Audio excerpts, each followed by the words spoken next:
Aquí comienza Red Más Noticias. Hola, buenas noches y bienvenidos. El presidente Juan Manuel Santos firmó la extradición del exfiscal anticorrupción Luis Gustavo Moreno. Moreno es acusado por hechos relacionados con el lavado de dinero. Juan Manuel Santos firmó Resolución Ejecutiva 434 de 2017, donde se ordena la extradición del fiscal Moreno por temas de corrupción, condicionando a que termine las diligencias requeridas, teniendo estas que ver con ventilar y contar cuáles eran los vínculos de 26 personas con el cartel de la toga. Artículo primero. Conceder la extradición del ciudadano colombiano Luis Gustavo Moreno Rivera para que comparezca a juicio ante las autoridades de Estados Unidos de América. Concede la extradición por los siguientes cargos en juicio ante las autoridades de Estados Unidos. Primero, concierto por fraude electrónico. Segundo, lavado de dinero al transportar, transmitir fondos desde un lugar a los Estados Unidos con la intención de promover un soborno a funcionarios públicos. Tercero, transacción financiera que afecte el comercio interestatal. Se adelantan en calidad de indiciado las siguientes investigaciones en fiscalías delegadas ante la Corte Suprema de Justicia, todas en etapa de indagación, por delitos contra la administración pública, por la falsa denuncia contra persona determinada, por cohecho propio. La extradición está condicionada a un plazo máximo de 4 meses, cuando se terminen las diligencias en la Procuraduría y en la Comisión de Acusación en la Cámara de Representantes. Bueno, Mauricio, buenas noches. Bienvenido. Hola, Juan Pablo, ¿qué tal? Muy bien, afortunadamente. Sabíamos o habíamos visto hace unos 15 días, Mauricio, el presidente Santos hablando de la extradición del exfiscal Moreno y decía que él no lo iba a extraditar hasta que no dijera toda la verdad. Se firma la extradición, lo que usted me va a corregir es, él tendría salida de Colombia más o menos hacia abril. Lo hablábamos ahora detrás de cámaras. En ese proceso de tiempo, ¿se espera entonces que Moreno le cuente toda la verdad de su tema de lavado de activos a la Fiscalía colombiana? Juan Pablo, no solamente lavado de activos, tengamos presente que los cargos que tiene Luis Gustavo Moreno en Estados Unidos son distintos a los cargos que tiene en Colombia, y en Colombia tiene a su vez 2 procesos, uno de los cuales ya tiene principio de oportunidad. En el caso de Estados Unidos, ustedes lo veían en la nota, se trata de lavado de activos y fraude bancario. Por eso lo está pidiendo una extradición a Estados Unidos. Esto fue lo que hizo él en Miami cuando estuvo negociando lo de el proceso del exgobernador Alejandro Lyons, pero en Colombia entró a ser pieza de lo que hemos conocido como el cartel de la toga, es decir, compra, venta en la Corte Suprema de Justicia de cerrar o de entorpecer o hacer más lentos distintos procesos a cambio de un dinero. Ese caso en Colombia tiene a su vez 2 derivaciones, una frente a la Corte Suprema de Justicia y otra frente a la Fiscalía. Hasta el día de hoy todo el mundo decía, claro, él se va a ir extraditado, va a salir corriendo. De hecho, él pidió una extradición express porque lo que va a pagar en Estados Unidos es mucho menos que lo que va a pagar en Colombia en términos de pena. 2 o 3 aclaraciones. Primero, no obstante lo que suceda con Luis Gustavo Moreno en Estados Unidos, él tiene todavía cargos en Colombia y por lo tanto una vez terminara una condena ya, terminaría pagando la condena en el caso de Colombia. Número 2, en el caso de Colombia, segunda aclaración. Él ya negoció un principio de oportunidad, es decir, una negociación con la Fiscalía, y esa negociación con la Fiscalía dice no va a ser acusado de los cargos de aquellos delitos que hubiera cometido antes de ser fiscal anticorrupción. Número 3, los que sí cometió siendo fiscal anticorrupción los tiene que responder ante la Corte Suprema de Justicia y ya ha tenido 2 reuniones con la Corte Suprema de Justicia. Hasta el presente, dicen los que saben y dicen los chismes y dicen los que han conocido los documentos, Luis Gustavo Moreno ha hablado de 26 personas, entre ellas 2 exmagistrados de la Corte Suprema de Justicia, el doctor Bustos y el doctor Ricaurte, que ustedes bien lo conocen, un magistrado actual, el doctor Malo, fuera de eso, senadores entre los que sobresalen Musa Besaile y Álvaro Ashton, ex senadores entre los que sobresalen Zulema Yatin y Jaime Mansur, y fuera de eso, exgobernadores. No quiere decir, Juan Pablo, que en esta lista que yo acabo de decir haya culpables necesariamente. Quiere decir que a esa gente, más de 25 personas, les ha llegado el salpicón del ventilador de Luis Gustavo Moreno. El presidente Santos, como usted dice, Juan Pablo, ha dicho se va en abril y de aquí a abril tiene que acabar sus negociaciones con la Fiscalía, sus declaraciones ante la Corte Suprema y fuera de eso declaraciones ante la Contraloría. Después de todo eso se verá qué pena le queda en Colombia, va y paga la de Estados Unidos y viene posteriormente a pagar la de Colombia, que con este tamaño de negociación, si es efectiva, seguramente va a ser chiquita. Pero una pregunta pequeña, ¿la justicia colombiana puede pedirle a él audiencia en Estados Unidos cuando ya se ha extraditado? Eso fue una condición que puso la Corte Suprema de Justicia antes, hace unas 3 semanas, cuando autorizó la extradición. Dijo, autorizamos la extradición siempre y cuando podamos ir la justicia colombiana a Estados Unidos a interrogarlo, a pedirle pruebas y demás, una vez él esté allá en la cárcel. Luego de cumplir una condena de más de 6 años en Estados Unidos, fue deportado a Colombia Ever Velosa García, alias HH, excomandante del bloque bananero de las Autodefensas Colombianas de Colombia. Unidas de Colombia. En el 2009, Ever Velosa García, alias HH, fue extraditado a los Estados Unidos por ser el líder de una organización de narcotráfico que envió a ese país grandes cantidades de cocaína, hecho por el que fue condenado a 6 años de prisión. Tras cumplir su condena y dando cumplimiento a la ley de expulsión de grandes criminales extranjeros, el gobierno norteamericano deportó hoy a Colombia, alias HH, quien además de ser narcotraficante, fue comandante de las Autodefensas Unidas de Colombia. Según informó Migración Colombia, el excomandante paramilitar tiene una condena de 8 años de prisión que le impuso la Corte Suprema de Justicia bajo la Ley de Justicia y Paz por más de 300 hechos delictivos configurados en la comisión de más de 11.000 delitos. Alias HH es requerido por las autoridades colombianas por los delitos de concierto para delinquir agravado, múltiples homicidios en personas protegidas, múltiples homicidios agravados, múltiples desplazamientos forzados y reclutamiento de menores, entre otros. Luego de llegar al aeropuerto en un vuelo comercial procedente de Virginia, alias HH será recluido en los calabozos de la Dijín a la espera de que definan cuál será el lugar donde pagará su condena. El ministro de Defensa, Luis Carlos Villegas, reportó que durante este año se registraron 320 homicidios menos que en el año 2016. En 310 municipios del país no se presentaron homicidios. Durante un balance de seguridad entregado por las autoridades, el ministro de Defensa, Luis Carlos Villegas, aseguró que la cifra de homicidios en el 2017 llegó a los 11.430, mientras que en el 2016 el dato alcanzó los 11.750. Con una tasa por 100.000 habitantes que estará por debajo de 24 por 100.000. Esa es la tasa más baja en 3 décadas.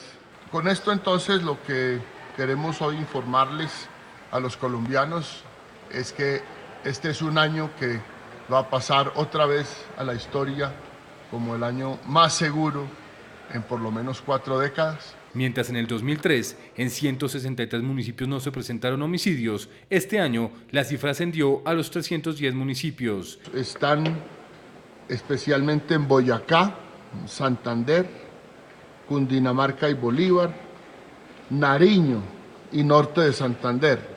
A pesar de tener una situación compleja de seguridad, Nariño y norte de Santander tienen entre los dos 24 municipios sin homicidios este año. En cuanto a Bogotá, la tasa de homicidios se ubicó en 14 por cada 100.000 habitantes. Este año está Bogotá, alcalde, para su satisfacción, en el menor nivel de homicidios desde 1985. Tuvimos una reducción del 12% con relación al año pasado y del 17% con relación al 2015. Boyacá registró la tasa más baja de homicidios, con 6 por 100.000 habitantes. Las ciudades donde mayor descenso en el homicidio hubo son Villavicencio, Montería, Barranquilla, Cali y Bogotá. Un dato muy importante para nuestra Policía Nacional: de las 17 áreas metropolitanas, 14 tuvieron descenso en el homicidio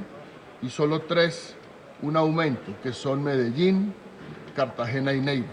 En el caso de la capital, el distrito explicó que la disminución corresponde al desmantelamiento de cerca de 200 bandas delincuenciales. El nuevo jefe negociador del gobierno con el ELN, Gustavo Bell, expresó que es necesaria una prórroga del cese al fuego. El nuevo jefe negociador, Gustavo Bell, habló en Alianza Caracol sobre qué pasará en un nuevo ciclo de negociaciones con el ELN. Yo mantengo un razonable optimismo de que vamos a poder superar estas dificultades y vamos a avanzar. Ahora bien, hay que tener presente que el cese al fuego bilateral no es un fin en sí mismo, es un medio para aclimatar mejor el diálogo en Quito y poder avanzar en los otros temas de la agenda. Y con respecto a si se mantienen o no los otros integrantes del equipo, esto señaló. Se mantienen parte, ni más faltaba, y es preciso mantener la continuidad del equipo, ahí hay mucha experiencia acumulada. El ministro Juan Carlos Villegas manifestó por el contrario que el cese bilateral tenía sus falencias. Que es imperfecto, que no incluye la mayoría de las acciones contra la población civil que se han seguido cometiendo, como se sabe, asesinatos de líderes indígenas, secuestros, extorsión, etc. El ministro de Defensa manifestó que por parte de la fuerza pública ha cumplido a cabalidad el acuerdo, sin embargo sigue siendo, según él, bastante frágil. Familiares y abogados de Álvaro Gómez Hurtado denunciaron ante la Fiscalía que fueron desaparecidas del expediente varias evidencias que demostrarían quiénes fueron los responsables del magnicidio del líder político conservador. Exclusivo Red Más Noticias. En un documento de junio del 2017, los abogados de los familiares de Álvaro Gómez Hurtado, apelando una notificación de la Fiscalía, advierte que evidencias vitales del magnicidio del líder conservador fueron desaparecidas del expediente supuestamente durante la administración anterior del ente acusador. Es claro y documentado que los elementos probatorios esenciales para el análisis de la criminalística han sido específicamente retirados del expediente, hecho notorio y grave dentro del proceso que motiva la queja que origina esta trunca, vacía y vergonzosa investigación. La página que tenía el reporte de todo lo que era el informe de balística, de cuántas balas se dispararon, qué armas se utilizaron, cómo fue la escena del crimen, cómo la describen los expertos, todo eso que tenía que ver con las balísticas, lo desaparecieron. El hecho, según la denuncia y los familiares de Gómez Hurtado, afecta la posibilidad de establecer quiénes fueron los responsables del crimen. La remoción u ocultamiento de la crítica evidencia de criminalística en el homicidio impune de Álvaro Gómez Hurtado se mantiene como una de las múltiples y graves conductas generadas por los funcionarios de la Fiscalía General de la Nación, enfocadas a encubrir a los autores materiales e intelectuales del homicidio político. Las grandes sospechas que tenemos de que participaron fuerzas del Estado en ese crimen, ese reporte de lo que encontraron los expertos en el sitio del crimen era muy importante para poder determinar de dónde venían las armas y a quién pertenecían. Entonces lograron desaparecer nada menos que eso, ¿no? En otro documento enviado a la Fiscalía, se advierte que sobre las pruebas en mención existen o existían por lo menos 8 folios que hacían parte del expediente, al que en el 2012 se le ordenó realizar una práctica judicial. Solicitud del funcionario de Policía Judicial a juez segunda penal del circuito especializada para autorizar la práctica de inspección judicial con el fin de realizar una búsqueda documental y física de las vainillas que fueron encontradas en el lugar de los hechos en el caso de AGH. Red Más Noticias consultó con la Fiscalía y negó que los hechos denunciados fueran ciertos. Sin embargo, en una notificación del mismo ente acusador del 31 de mayo del 2017, aseguran todo lo contrario. No obstante, seguidamente a la anterior anotación, se hace constar que en la misma fecha se recibe en la Unidad Nacional de Derechos Humanos por parte del técnico judicial Miriam Nelly Moreno la copia del proceso referido en 21 cuadernillos y los elementos recolectados, entre los que no se relacionan vainillas, plomos y cartuchos encontrados en el lugar de los hechos. El gobierno quiere insistir en que haya una concertación para fijar el salario mínimo y cambiar la tendencia de los últimos años, a pesar de que en la última reunión con empresarios y trabajadores no hubo acuerdo.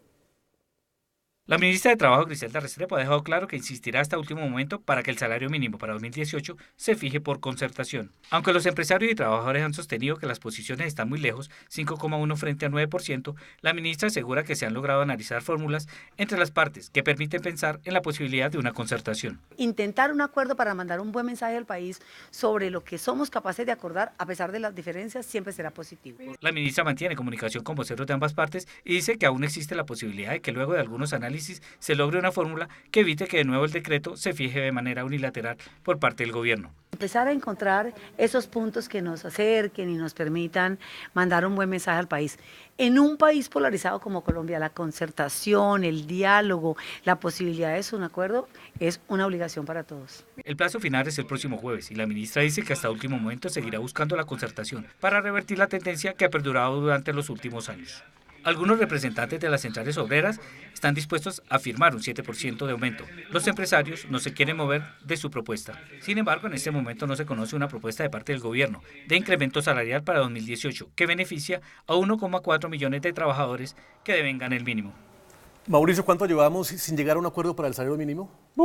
Años. Años, muchos. Años, claro. ¿Posibilidades que este año cambie la tendencia? Ninguna. Ninguna.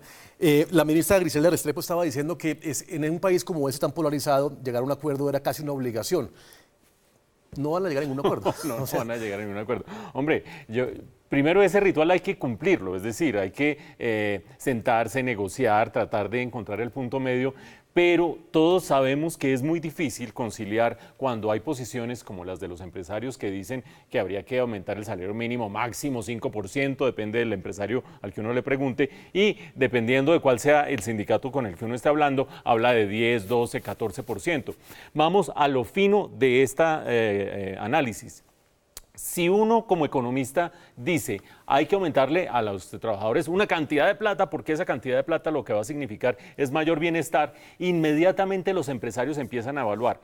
Yo a estos trabajadores o a estos 5 trabajadores les puedo pagar lo que me rindan en términos de producción, es decir, su productividad, y fuera de eso el aumento de la inflación. Por eso la fórmula mágica que se ha establecido desde la perspectiva técnica, desde la perspectiva tecnocrática, es que el aumento del salario mínimo debería ser inflación más aumento de la productividad laboral. Más que eso, empieza a significar que un empresario dice, hombre, yo estoy incurriendo en unos costos laborales excesivos frente a mi producción, frente a la productividad de estos trabajadores, y empieza a reemplazar trabajadores por máquinas o a reemplazar trabajadores por nuevos trabajadores que están desempleados. Lo hemos vivido en los últimos 2 años, lo hemos vivido en el pasado en el país, que aumenta el desempleo cuando se aumentan excesivamente los costos laborales.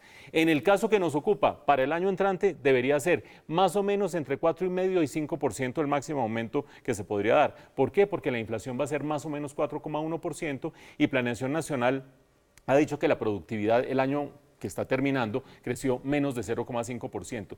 Cualquier cosa por encima de 5% va a ser una concesión política que no sería raro en un año electoral, pero también una presión para que aumente el desempleo porque los empleadores empiezan a sacar gente porque les resulta demasiado costoso. Ojo al siguiente dilema, en el corto plazo, todos felices de que se aumente el salario mínimo por encima de la inflación y la productividad, pero en el mediano plazo los que terminan pagando los platos rotos son una cantidad de desempleados que empiezan a decir, hey, ¿a mí por qué me sacaron? Pues porque usted era demasiado costoso. Lamentablemente la economía es así, es matemática, y creo yo que no obstante lo que terminen haciendo la ministra de Trabajo, vamos a terminar a final del año, es decir, a la vuelta de la esquina, con un aumento del salario mínimo no superior al 5%. Y la reforma pensional sigue creando polémica. Los expertos insisten en aumentar la edad de jubilaciones y las cotizaciones. La Comisión de Regulación del Gasto Público aún no presenta una propuesta definitiva sobre la reforma pensional. Así lo entiende el gobierno.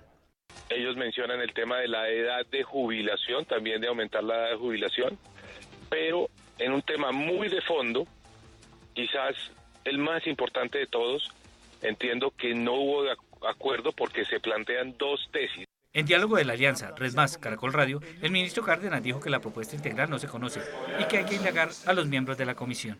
Lo primero es, pues, dirigir las preguntas a los comisionados, entre ellos Fedesarrollo, porque Fedesarrollo ejerció una especie como de secretaría técnica donde se hacían las reuniones y donde se redactó el documento final.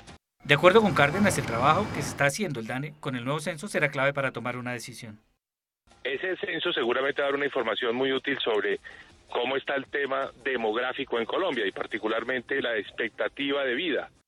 Lo que sí tiene claro el ministro es que el tema será parte fundamental en la discusión de los aspirantes a la presidencia de la República el próximo año. Pero este es un tema que seguramente va a dar sí parte del debate de las campañas políticas. ¿Qué propone cada candidato en materia de reforma pensional? Al gobierno no lo convence la propuesta de aumentar las cotizaciones, justo después de que se le redujo a los empresarios para impulsar la creación de nuevos empleos. Y a partir de hoy las neveras para los estratos 1, 2 y 3 serán más baratas. El decreto del Ministerio de Hacienda que aplica una tarifa diferencial del 5% para mayoristas de neveras y a hogares de estratos 1, 2 y 3 busca estimular la compra de este electrodoméstico y la protección del medio ambiente. El objetivo es hacer una mayor contribución al cumplimiento de Colombia para la reducción del 20% de sus emisiones de gases a la atmósfera proyectadas para el año 2030. La tarifa diferencial para la nevera se introdujo en la reforma tributaria dentro del paquete de impuestos verdes, con el cual se busca sustituir las neveras ambientalmente ineficientes. Cálculos realizados para el Ministerio de Hacienda indican que al cambiar una nevera antigua por una nueva se puede ahorrar el 40% en el consumo de energía en los estratos bajos. Quienes adquieren las neveras deben entregarlas usadas. Productores como ACED ofrecen a quienes compren las neveras en los estratos 1, 2 y 3 hacer la sustitución respectiva. Cálculos de esta compañía indican que 900.000 hogares tienen neveras con más de 6 años de uso y no tienen la tecnología energéticamente eficiente. Y en lo que va corrido de diciembre, según el Instituto Colombiano de Bienestar Familiar, ya son 159 menores quemados con pólvora, 20.5% menor que el año pasado. Aunque las cifras de niños quemados con pólvora son positivas y las comparamos con el año pasado, sigue siendo preocupante que por más campañas de concientización que se hagan, al 25 de diciembre ya hay 159 niños quemados por manipular este tipo de explosivos. Según el Instituto Colombiano de Bienestar Familiar, en el 2016 al 25 de diciembre había 200 menores quemados con pólvora versus los 159 que se registraron en el 2017. Es decir, la cifra de niños víctimas de la pólvora cayó en un 20,5%. La región andina encabeza el penoso ranking de niños lesionados con pólvora con un total de 70 menores, seguido por la región Caribe, que ya suma 45 niños damnificados. Son 10 los departamentos de Colombia que ya tienen más de 7 niños quemados. El departamento de Antioquia lidera la lista con 20 menores lesionados. Le sigue el Valle del Cauca con 17, el departamento del Cauca con 14. La capital de Colombia y el departamento de Caldas ya suman 13 menores víctimas de la pólvora cada uno. Atlántico, Sucre y Córdoba tienen 8 niños cada uno en sus cuentas y La Guajira y el departamento de Nariño suman 7 infantes cada uno que se han quemado por manipular estos artefactos explosivos. De los 159 menores de edad reportados lesionados con pólvora al 25 de diciembre, el ICBF ya abrió 74 procesos de restablecimiento de derechos y amonestó a 57 padres de familia. La única región del país que no registra ningún menor quemado con pólvora es la Orinoquia. La tasa representativa de mercado para mañana es de 2.962 pesos con 14 centavos. La libra café colombiano cerró en Nueva York a $1 con 22 centavos. El petróleo WTI se cotiza en $58 con 17 centavos el barril. El índice de capitalización de la Bolsa de Valores de Colombia descendió 0,03% a 1.493 unidades. Las cifras son los 6 millones de turistas que se espera visiten a Colombia este año.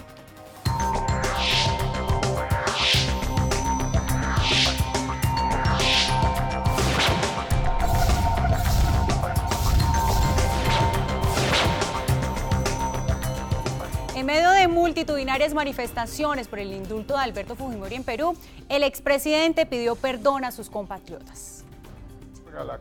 Tras ser indultado por el presidente de Perú, Pedro Pablo Kuczynski, Alberto Fujimori pidió perdón a sus compatriotas y agradeció al mandatario su decisión. Soy consciente que los resultados durante mi gobierno de una parte fueron bien recibidos, pero reconozco por otro lado que he defraudado también a otros compatriotas. A ellos les pido perdón de todo corazón. Kuczynski derrotó en el balotaje de los comicios de 2016 a Keiko Fujimori, la hija del expresidente, e incluso desde sus épocas de campaña aseguró que el indulto a Alberto Fujimori no era una opción. Como candidato, durante la última campaña presidencial, yo anuncié que no iba a dictar un indulto. Estoy convencido que quienes nos sentimos demócratas no debemos permitir que Alberto Fujimori muera en la prisión. La justicia no es venganza. Todo indulto es por esencia controversial. Hay un grupo importante de peruanos que se oponen al mismo.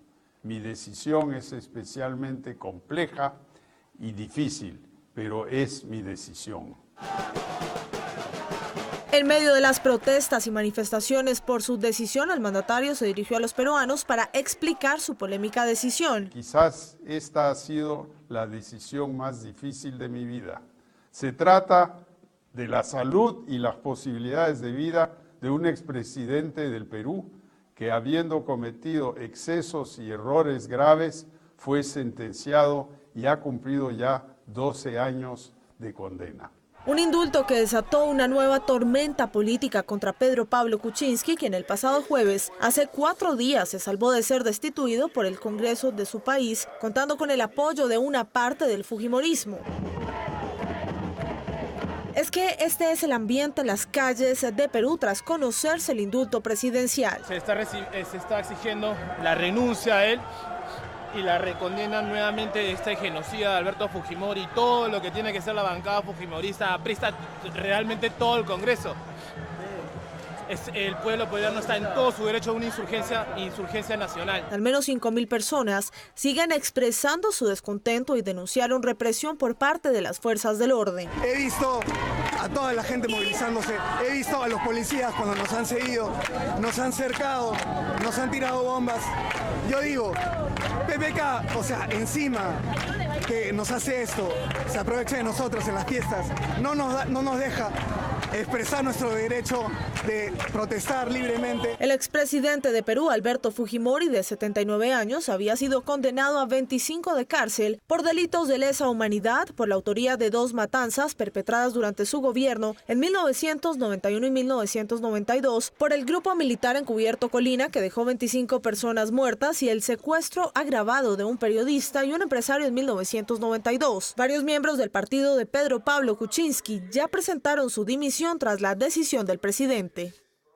Bueno, Mauricio, al presidente Alberto Fujimori, el expresidente Fujimori, está acusado de crímenes de Estado, está acusado de crímenes de lesa humanidad y aparece este indulto por razones humanitarias. Son 2 preguntas las que le tengo al respecto. La primera, muchos dicen que van a acudir a la Corte Interamericana de Derechos Humanos para retroceder esa medida de indulto. ¿Se puede o no se puede? Y la segunda, si el fujimorismo salvó a PPK en un acuerdo, como lo sabemos, que fue el hijo de Fujimori, un congresista, quien al parecer fue el que tuvo más votos y le salvó la vida a PPK en la votación del Congreso. Empecemos por la segunda, que es, digamos, la más obvia de las respuestas. Evidentemente hubo una transacción, Juan Pablo, la semana pasada, lo decíamos acá, que esa discusión en el Congreso de Perú para terminar sacando de su cargo a Pedro Pablo Kuczynski se había convertido en una discusión acerca del fujimorismo. ¿Por qué? Porque se necesitaban 87 votos para sacar a PPK de la presidencia y terminó teniendo 79 votos a favor esa propuesta, es decir, se salvó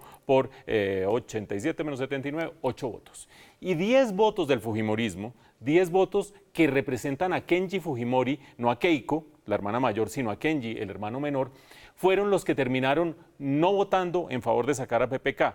¿A cambio de qué? ¿Por qué se terminaron echando para atrás unos fujimoristas que eran desde siempre una fuerza opuesta a Pedro Pablo Kuczynski? Sencillamente porque estaba por debajo de la mesa esta negociación de este indulto. Es decir, indultan al papá Fujimori, Alberto Fujimori, y parte de la familia, uno de los hijos que estaba a favor del indulto, termina retirando votos para mantener en el poder a PPK. Decisión costosísima, ustedes lo vieron, las calles de Lima están incendiadas. Renunciaron 3 de los congresistas que estaban a favor de PPK, de los poquitos que tenía 18 como fuerza propia, le renunciaron 3. Le renunció su ministro de gobierno en el día de hoy. Están a punto de renunciarle 2 ministros más, pero sobre todo Lima está incendiada.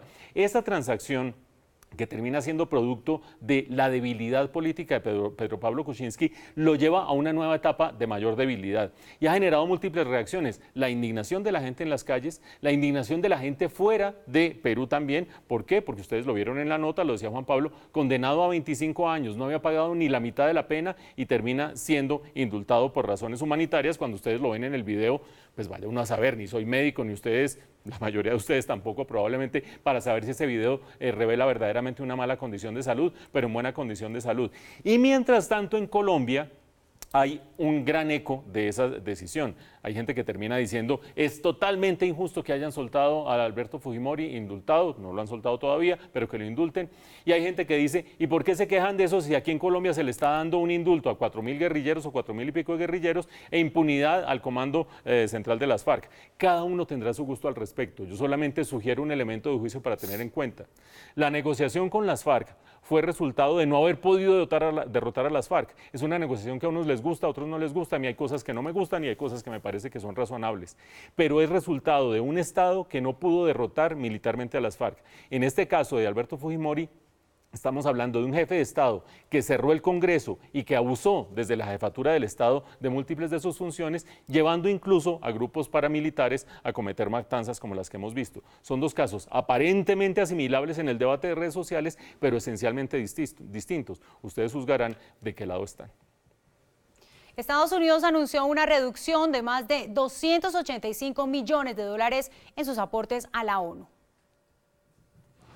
Se trata de un recorte significativo en el presupuesto que destina la Organización de Naciones Unidas a Estados Unidos. El monto de la ONU para 2018-2019 se reducirá en más de 285 millones de dólares. Así lo confirmó la delegación de Estados Unidos a través de un comunicado. También se disminuirán las funciones administrativas y de apoyo del organismo. La embajadora de Estados Unidos ante la ONU, Nikki Haley, justificó la decisión por la que llamó ineficiencia y gastos excesivos del organismo. Aseguró que en su rol de embajadora no dejaría que se aprovechen de la generosidad del pueblo estadounidense. El recorte llega días después de que el secretario general Antonio Guterres anunciara un plan para reducir en 200 millones el presupuesto operativo del organismo. La ONU cuenta también con un segundo presupuesto para sus misiones de paz que este año requirió 7.800 millones de dólares.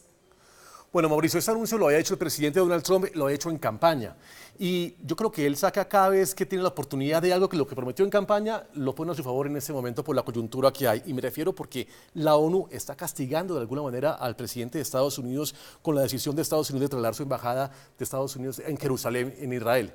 ¿Usted cree que ese castigo que presenta ahora, esa reducción de costos para las Naciones Unidas, va a afectar directamente a Naciones Unidas? Juan Pablo, aquí hay tres motivaciones básicas, diría yo. La primera, y que es la profunda y filosófica de parte de Donald Trump, es el terminar él diciendo que él no cree en el multilateralismo. Es decir, él no cree que haya que reunirse una cantidad de países y un Consejo de Seguridad y que entre una cantidad de gente decidan qué tienen que hacer las principales potencias del mundo, incluido Estados Unidos. Él nunca ha creído en eso y por lo tanto, filosóficamente estaba en contra de la ONU. Segundo, eso lo lleva en la campaña presidencial, como usted bien dice, Juan Pablo, a prometer que va a poner en cintura a la ONU. Termina reduciendo, ustedes vieron, $287 el presupuesto, de un presupuesto que son más o menos 287 millones de dólares, perdón, de un presupuesto que son más o menos 5.000 millones de dólares para un bienio. Es decir, que termina recortándole más o menos el 5% del presupuesto total de Naciones Unidas. Uno diría que entre promesa de campaña y posición filosófico-política de Donald Trump se explica todo, pero como lo decía Juan Pablo, coincide de manera bastante curiosa esta decisión con el hecho que Donald Trump hace unas cuantas semanas decidió aceptar y reconocer a Jerusalén como capital de Israel, lo que inmediatamente arma un lío monumental entre Israel y Palestina, pero además de eso, Naciones Unidas terminó, el Consejo de Seguridad de Naciones Unidas terminó censurando esa decisión de Donald Trump. Y horitas después terminó Donald Trump diciendo, pues me van a censurar a mí, venga, no lo dijo literalmente, tomen su recorte de 5% en el presupuesto que los termina afectando. Su pregunta primera, si eso termina afectando a Naciones Unidas o no, pues hombre, uno termina diciendo que Naciones Unidas tiene mucha burocracia, hace mucha reunión inútil, pero en últimas es el organismo que permite que no sean decisiones unilaterales y totalmente prepotentes de grandes potencias las que terminen regulando la política internacional. Es decir, que tiene que adelgazar, sí tiene que adelgazar, mucho más que lo que el actual secretario propone adelgazar, pero eso no significa que sea la mejor manera de conducir los asuntos internacionales el unilateralismo, mandando a guardar a Naciones Unidas. Yo creo que unos cuantos sí se tendrán que ir, pero ojalá no llegue a erosionar la esencia del multilateralismo que es Naciones Unidas. Seguimos hablando del tema porque el gobierno de Israel dijo que están en conversaciones con otros 10 países para que trasladen sus embajadas a Jerusalén. La noticia se conoce un día después de que Guatemala anunciara el traslado de su embajada a Jerusalén. El primer ministro israelí Benjamín Netanyahu agradeció al presidente Jimmy Morales por el respaldo ofrecido. Hasta aquí Red Más Noticias y no olviden mañana aquí en este canal desde las 6 de la mañana toda la información y las noticias con Darío Arizmendi y su equipo en la alianza de Caracol Radio y Red Más Noticias. Lo mejor de la radio y lo mejor de la televisión es aquí esa emisión de Red Más Noticias. Feliz noche, que descansen. Mañana nos vemos. Chao.